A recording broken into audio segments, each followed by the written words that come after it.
மாதொரு பாகனாக திகழும் திருச்செங்கோடு அர்த்தநாரீஸ்வரர். நாமக்கல் மாவட்டம் திருச்செங்கோட்டில் உள்ள அர்த்தநாரீஸ்வரர் கோவில் கொங்கு மண்டல பகுதியில் அமைந்த 7 சிவாலயங்களில் முதன்மையானது என்ற பெருமை கொண்டது. இதன் புராதன பெயர் திருக்கொடிமாட செங்குன்றூர் ஆகும்.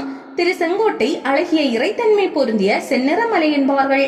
பொதுவாக சிவன் கோவில்களில் சிவபெருமான் லிங்க திருமேனியாகவும் சக்தி தனி சன்னதியிலும் இருப்பதே வழக்கம்.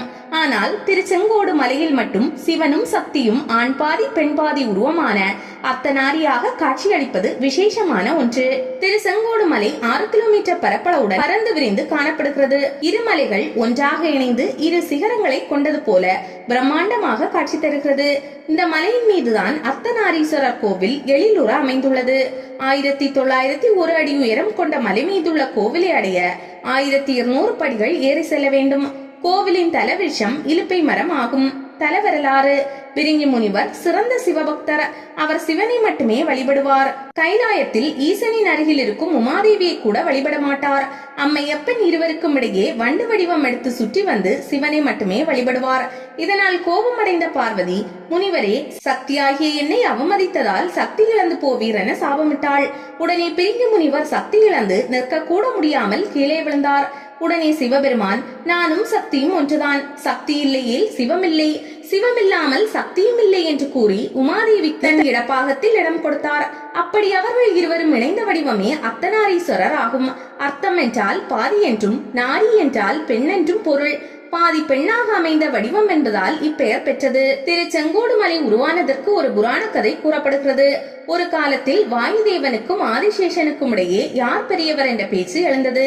இதற்காக அவர்களுக்குள் ஒரு பந்தயம் உருவானது. அதன்படி மேருமலையை ஆதிசேஷன் வளைத்து பிடித்துக் கொள்ள வாயு பகவான் பலத்த காற்றை வீச செய்தார். அப்போது ஆதிசேஷனின் 5 தலைகளில் ஒன்றும் மேருமலையின் சிகரம் ஒன்றும் உடைந்து ஒன்றுடன் ஒன்று உரசி ரத்தம் தோய்ந்த நிலையில் காற்றில் பறந்தன. அதில் ஒரு பகுதி இங்கு வந்து விழுந்ததால் சிவப்பாக காட்சி தரும் இம்மலை உண்டானது என்கிறார்கள். ஆதிசேஷனின் ரத்தம் தோய்ந்த சிகரம் சிவப்பாகவும் மேருமலையின் சிகரம் பச்சையாகவும் இரண்டும் சேர்ந்தே திருச்செங்கோடு மலையானதாக கூறப்படுகிறது. ஆலய அமைப்பு: இந்த கோவிலில் மூலவராக இருக்கும் அர்த்தநாரீஸ்வரரின் தோற்றம் சுயம்புவாக தோன்றியது. அர்த்தநாரீஸ்வரர் ஆண் பாதியாகவும் பெண் பாதியாகவும் 9 அடி உயரத்தில் மனித உருவில் நின்ற திருக்கோலத்தில் அருள்பாலிக்கிறார். மூலவரின் வலது பக்கம் ஈசனுக்குரிய பாகமாகவும் இடது பக்கம் சக்திக்குரிய பாகமாகவும் உள்ளது. மூலவர் பாதத்தில் பிரிங்கி முனிவர் உருவமும் சக்தி தேவி சிவனுக்காக பூஜை செய்த மரகதலிங்கமும் காணப்படுகின்றன. கோவில் அமைப்பு: கோவில் தங்க கொடிமரம் முன்பாக ஆமை மண்டபம் என்ற ஆனந்த மண்டபம் உள்ளது. இங்கு தரையில் பிரம்மாண்ட ஆமை உருவம் செதுக்கப்பட்டு அதன் முதுகில் அழகிய சிற்ப வேலைப்பாடுகளுடன் தேர் அமைத்து உள்ளனர். அந்த தேரின் மையத்தில் சாமியை வைத்து சிறப்பு அபிஷேகம், சிறப்பு பூஜைகள் நடத்துவது வழக்கம். ஆமை மண்டபம் முன்பு உள்ள தூண்களில் ரதி, மன்மதன், கற்சிலை உள்ளன. ஒரு பக்க தூணில் தேர் மீது மன்மதன் கரும்பு வில்லுடன் இருக்க கிளிகள் தேரை இழுத்து வருவது போன்ற சிற்பமும், அதன் எதிர் தூணில் ரதி தேவி ஒரு தேரின் மீது இருப்பதும் அதனை கிளிகள் இழுத்து வருவது போலவும் இந்த சிற்பங்கள் உள்ளன. இந்த கோவிலில் அமைந்திருக்கும் கடலை தின்ற கல்நந்தி சிறப்பு வாய்ந்தது. திருஞான சம்பந்தர் பாடிய பாடலால் கல்லாக இருந்த நந்தி ஆர்த்தெழுந்து கடலை தின்றதாக தலவரலாறு கூறுகிறது. திருமணம் முடிந்த கையோடு சாந்தி மூத்தத்திற்கு முன்பாக மணமக்கள் தங்களது பெற்றோருடன் மாதொரு பாகனாக திகழும் அர்த்தநாரீஸ்வரர் கோயிலுக்கு வந்து பக்தி சிரத்தையுடன் வணங்கி சென்று வாழ்வை தொடங்கினால் இன்னல் இல்லாத வாழ்வும் நற்குணம் பொருந்திய பிள்ளைகளும் பிறப்பார்கள் என்று இப்பகுதி மக்களால் நம்பப்பட்டு வருகிறது.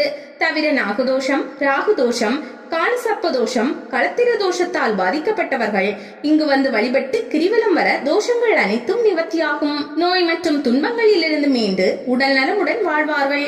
பிரிந்த கணவன் மனைவி ஒன்று சேர்ந்து 16 செல்வங்களும் பெற்று சுகமுடன் வாழ்வார்கள் என்பது ஐதீகம். இந்த கோவிலில் நடைபெறும் திருவிழாக்களில் சித்ரா பௌர்ணமி, வைகாசி விசாகம், மாசி மகம், பங்குனி உத்திரம் ஆகியவை விசேஷமானவை.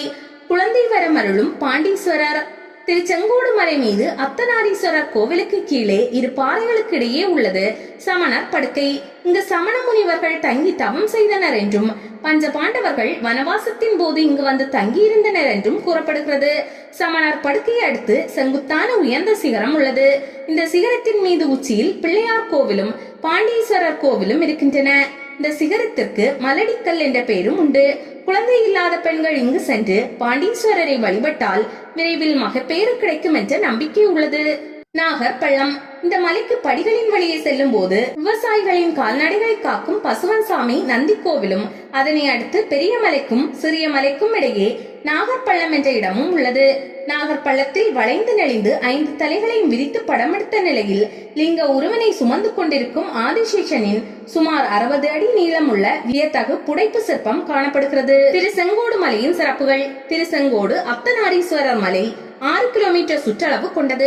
ஒவ்வொரு மாதமும் பௌர்ணமி நாளில் ஆயிரக்கணக்கான பக்தர்கள் இந்த மலையை சுற்றி கிரிவலம் வருகின்றனர்.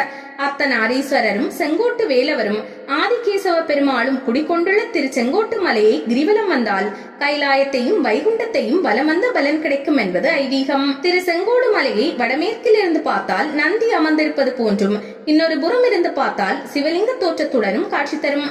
அதே போல பரமத்தி ரோடு பகுதியில், அதாவது தென்மேற்கில் இருந்து பார்த்தால் ஒரு பெண் படுத்திருப்பது போல தத்ரூபமாக தெளிவாக காண முடியும். சாணார்பாளையம் பகுதியில் இருந்து பார்த்தால் ஒரு ஆண் முனிவர் ஜடாமுடியுடன் படுத்திருப்பது போல காட்சி தரும். திருச்செங்கோடு மலை ஆண் பெண் இணைந்த அர்த்தநாரீஸ்வரர் கோவில் கொண்ட மலை என்பதற்கு இதன் தோற்றமே சாட்சி.